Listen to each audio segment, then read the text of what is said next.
Que le Seigneur soit loué. Ce matin, nous sommes bénis par ce grand message sur les rêves de Dieu. Avant d'expliquer les rêves, je vais faire la lecture d'un chapitre. Donc, nous sommes dans Genèse chapitre 20, le verset 1. Je lis rapidement et on descend. Abraham partit de là pour la contrée du Midi. Il s'établit entre Kadès et Chou. Il fit un séjour à Guérar. Abraham disait de Sarah, sa femme, c'est ma soeur. Abimelech, roi de Guérar, fit enlever Sarah. Alors Dieu apparut en songe à Abimelech pendant la nuit et lui dit: voici, tu vas mourir à cause de la femme que tu as enlevée, car elle a un mari. Abimelech, qui ne s'était point approché d'elle, répondit au Seigneur: feras-tu périr même une nation juste?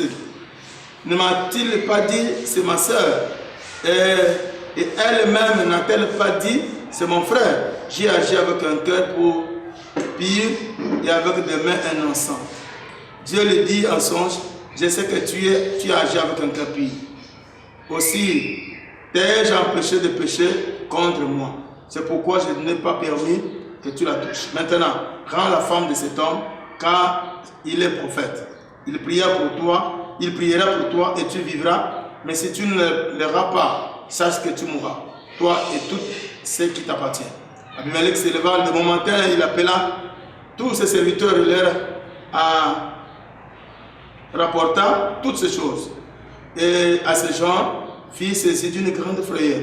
Abimelech appela aussi Abraham et lui dit: qu'est-ce que tu nous as fait? En quoi t'ai-je offensé? Tu as fait venir sur moi, sur mon royaume, un si grand péché. Tu as commis à mon égard un acte qui ne doit pas se commettre. Et Abimelech dit à Abraham: quelle intention avais-tu pour agir à la sorte? Abraham répondit: je me disais qu'il y avait sans doute aucune crainte de Dieu dans ce pays et que l'on me tuerait à cause de ma femme. Je vais expliquer une notion importante sur les rêves. Qu'est-ce que les rêves? Les rêves, c'est un langage de Dieu. Qu'est-ce que le rêve? Le rêve, c'est la pensée de Dieu incarnée dans un corps humain qui donne un message pour une nation, pour une destinée. Je donne l'exemple du roi Abimelech. La parole déclare ceci, qu'Abimelech était un homme si grand, un grand roi reconnu dans le monde. Mais Abraham avait faim, quoiqu'il avait des promesses avec Dieu. Il part chez Abimelech pour chercher de quoi manger. Arrivé là-bas, très intentionné, très émotionné, il pensait que cette nation ne craint pas Dieu, on le tuerait et on prendrait sa femme. La parole déclare qu'il dit à Sarah, sa femme: lorsqu'on te posera la question et tu répondras que non, moi, je suis ta soeur, et moi je suis ton frère, tu es ma soeur. Alors, pendant la nuit, Dieu se manifeste dans les rêves. Les rêves, c'est un monde de Dieu. Je vais expliquer au peuple de Dieu ceci. Il y a trois éléments, les grands éléments que Dieu utilise pour se révéler à son Fils, à ses rois, à ses prophètes et à ses serviteurs à travers les rêves. Il y a les étoiles, il y a la lune et il y a le soleil.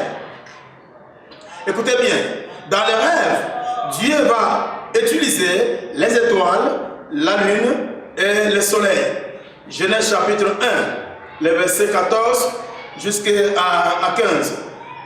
La Bible déclare qu'il faut que les grands lumineurs puissent éclairer la journée, qu'on appelle le soleil, et l'autre puisse éclairer la nuit. C'est dans les étoiles que Dieu projette nos promesses en nous. Dieu a apparu à Abimelech dans le songe. Il dit: ne commets pas le péché avec Sarah, c'est la femme de mon serviteur. Les rêves, c'est une destinée d'une personne. Les rêves, c'est comme un livre que j'ai avec moi dans ma main. Dans les rêves, il y a les chapitres. Je viens d'expliquer, c'est Genèse chapitre 20, Genèse chapitre 20, verset 1 à Timbache. Donc, chapitre 20, verset 1 jusqu'en bas. Les rêves, c'est un livre qui a le chapitre 1, l'introduction, le chapitre 1, le chapitre 2 de la vie d'une personne. Dans les rêves, il faut marcher avec les pas, pour marcher avec Dieu dans l'obéissance, pour recevoir les résultats de tes rêves. Il y a 50 manières de rêves qu'on peut recevoir auprès de Dieu. Les rêves est l'espace interne d'un processus de pensée en transformation. Donc c'est un processus que le Saint-Esprit utilise pour se révéler à son peuple, les rêves ou songes. Les rêves, c'est une vision d'une apparition nocturne que Dieu se révèle à une personne. Les rêves, c'est la lumière de la destinée d'une personne. Ou songe qui est nommé et repéré tel que la personne l'a reçu auprès de l'Éternel. Le roi appelle Abraham, pourquoi tu m'as fait ça? Il fallait me dire que c'était ta femme. J'allais commettre un péché en violant ta femme.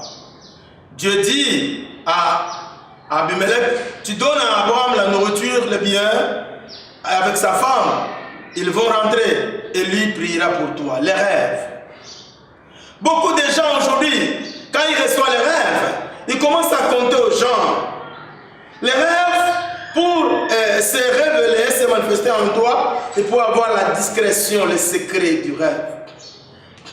Tu te rencontres avec un homme qui va te marier le matin, avant 14 heures, c'est toute l'amie et toute la famille connaît que non, c'est la fille, c'est le fils du président qui t'a fiancé qui va te marier. Manque de discernement. Les rêves. Tout ce qui vient dans le rêve n'est pas expliqué aux gens. Je bénis le Seigneur.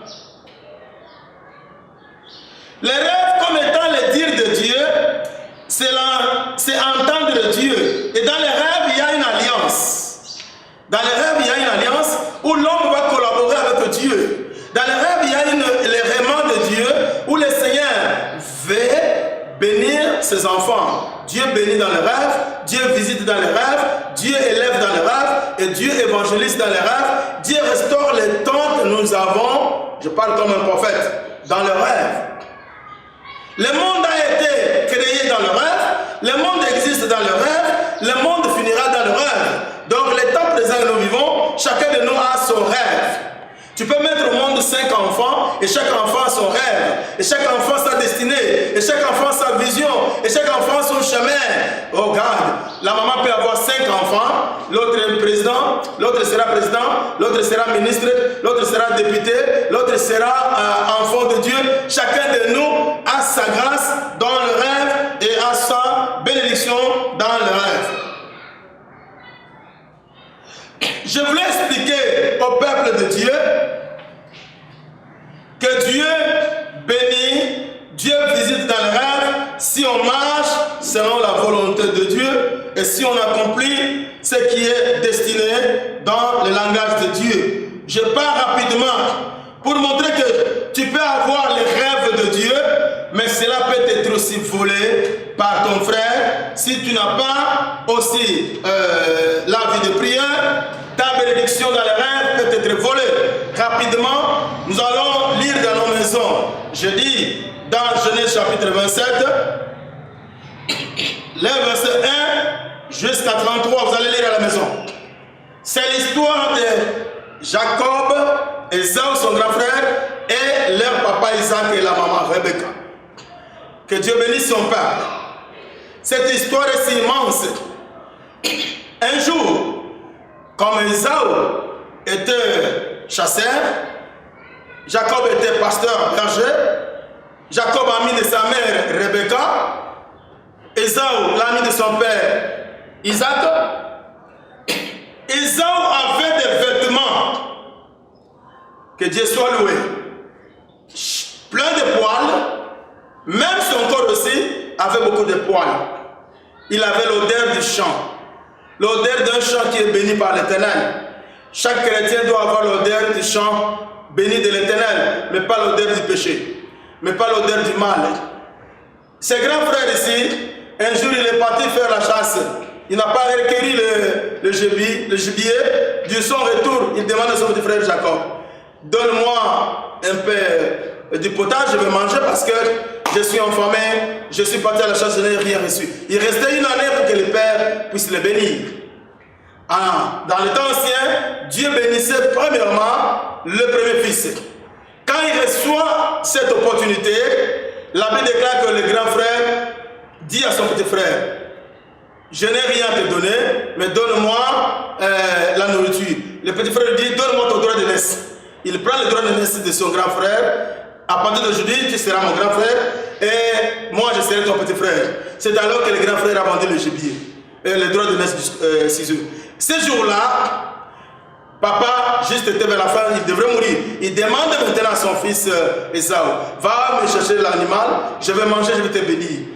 Et quand il part à la chasse, la maman va côtoyer avec Jacob, il prépare la nourriture, il met le vêtement d'Esaü à Jacob. Jacob va maintenant vers son père. Papa dit, approche ici Jacob, je vais te toucher mon fils. Approche ici. Il dit oui, les corps, les vêtements, les bras c'est les bras d'Esaü. Mais le corps c'est le corps d'Esaü. Mais la voix ici qui sort, c'est la voix de Jacob. Les papas avaient compris que Jacob avait volé la bénédiction de son grand frère Esaü. Donc, si tu n'es pas prudent, ta destinée peut être volée par tes ennemis, volée par les membres de ta famille, volée par ton entourage. Il a dit, le père dira ceci, je vais répéter, c'est un message que j'aime beaucoup pour conclure.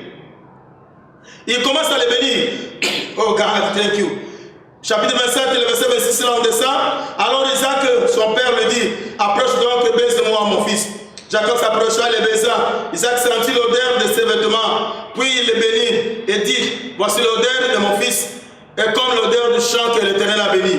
Que Dieu te donne de la rosée du ciel, de la graisse de la terre, du bleu et du vin en abondance. Que le peuple te soit soumise et que des nations se prosternent devant toi. Sois le maître de tes frères et que le fils de ta mère se prosterne devant toi. Maudit soit quiconque te maudira et béni soit quiconque te bénira. Isaac avait fini de bénir Jacob, et Jacob avait à peine quitté son père Isaac qu'Esaü son frère revint de la chasse. Donc après avoir reçu la bénédiction, son petit frère arrive. Son grand frère plutôt arrive, il dit papa bénis-moi. J'ai déjà préparé le gibier, bénis-moi. Le père lui dit, mais qui est celui-là qui est venu avant toi? Que je ne connais pas, qui est celui-là? Donc, tu peux aussi vendre ton droit de naissance à cause de manque de discrétion.